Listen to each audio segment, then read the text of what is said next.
Hey, how's it going, guys? Welcome back to my YouTube channel. My name is George, and I'm your friendly neighborhood anime and manga fan. I love all things anime and all things manga, and I'm here today to talk about Oshi Season 2, Episode 5. So, what did I think about this week's episode?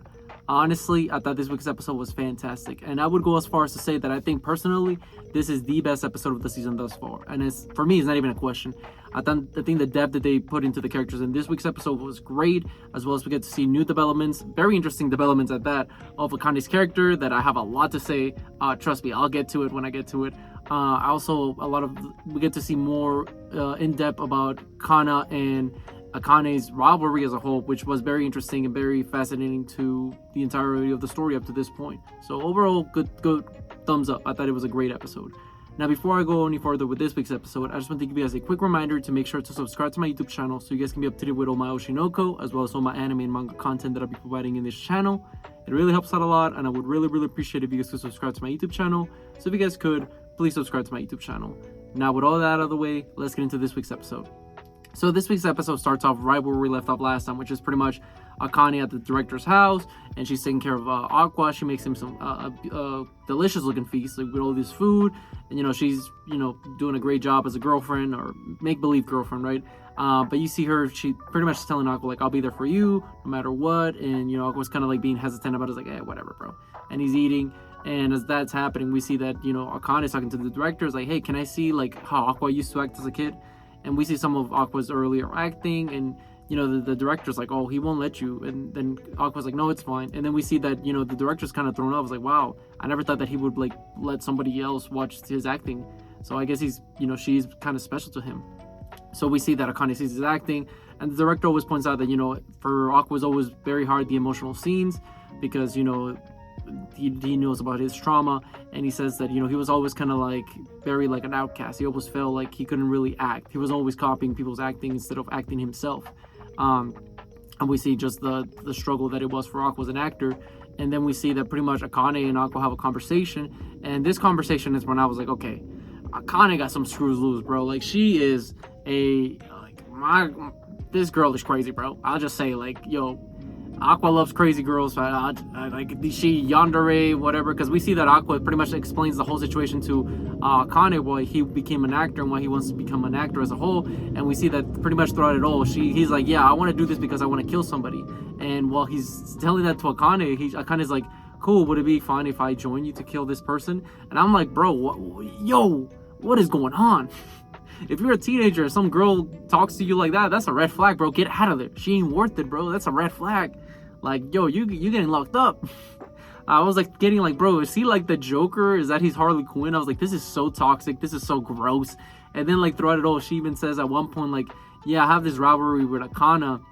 And he's like, really, you do? And he's like, yeah, I hate her because she was always such a good actress. And I hate the other guy too. I forget his name. The guy with the glasses. He's like the Oscar winner type of actor. And she's like, yeah, I want to make sure that I can outperform in this play. And he's like, if I don't, my embarrassment might kill me. And like, I might die. And you wouldn't want your girlfriend to die, would you, Aqua? And it's like, bro, this is gross. Like, I was like, yo, Akane is gross, bro. Like, I was like, man, all the stocks on Akane going down the drain, bro. I was like, I knew she had some, like, she was already kind of like sus when it came to like how she gets into character. She like studies people and she's very like calculating and all that. But now I'm just like, bro, this is like psychotic. Like, she is psycho, like straight up. So Akane fans, we rising up, because guess what? As the episode continues, we see that pretty much Ruby and her friend, I forget the pink hair one, they go to look for Aqua at the stage play, and he's not there. But who's there is the guy from the Sweet Today movie that Kana worked in, or series, whatever it was. And we see that he's like, oh, she's not here. It's like, oh, okay.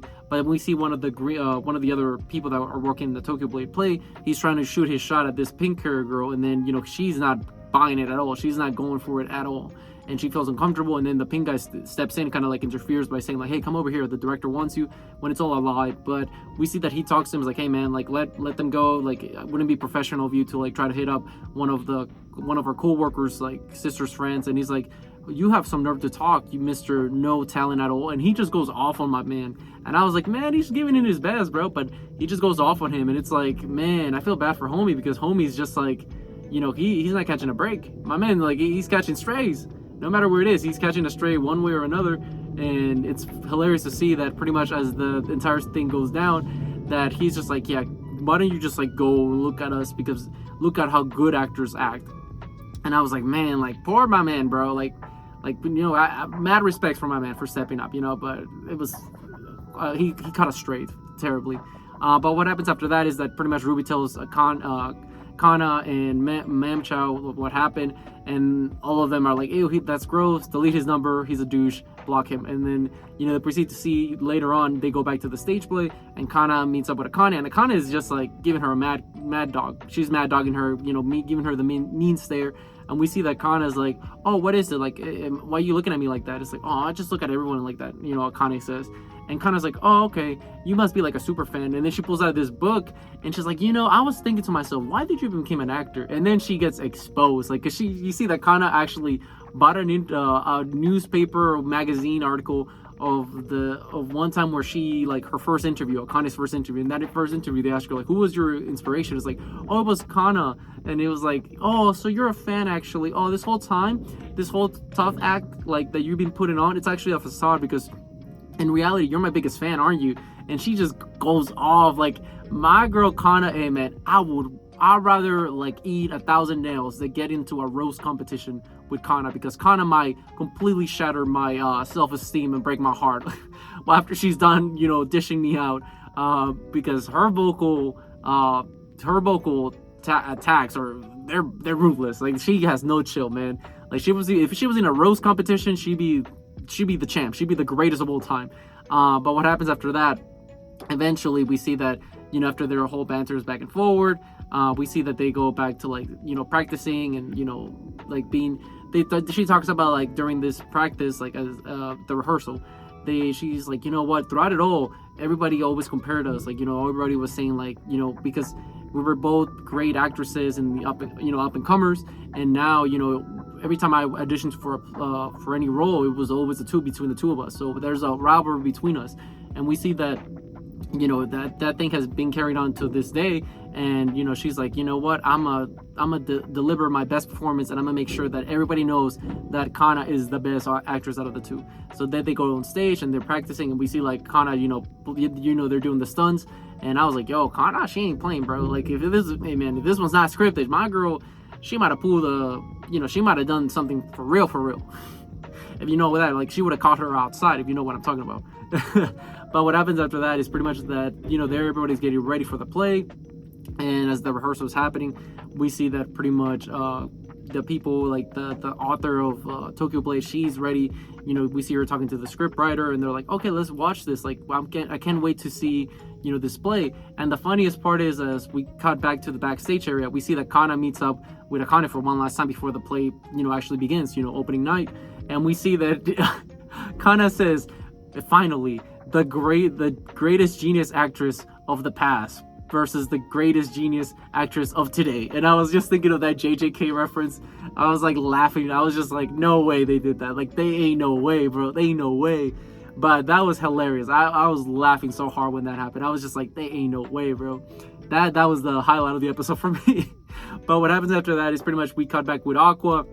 And Aqua's not having a good time at all. He's having a stressful time. He's still trying to figure out if he can do this emotional acting, because now everything rides on him. You know, he's one of the leads, and, you know, it's opening night, so there's no more training. No matter how much he trained, you know, he has to, it's time for him to, you know, step up and overcome it, because they ain't no mistakes now. Like, you cannot make a mistake. You're in a large crowd, and everybody's there to watch. And, you know, everybody's going to be there. His family members, his friends, everybody. And not just that, but people, the customers. So everything lies on this performance.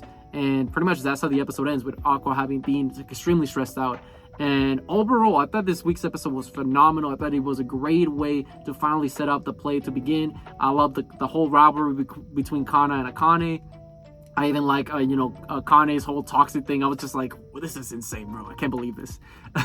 But with all that being said, what did you guys think about this week's episode? Did you guys love it? Did you guys hate it? Did you guys thought it was all right? Whatever you guys thought, let me know in the comment section down below. Also, thank you so much for sticking all the way to the end of the video. I really appreciate it. And don't forget to like, comment, and subscribe to my YouTube channel for more Oshi as well as more anime and manga content in the near future.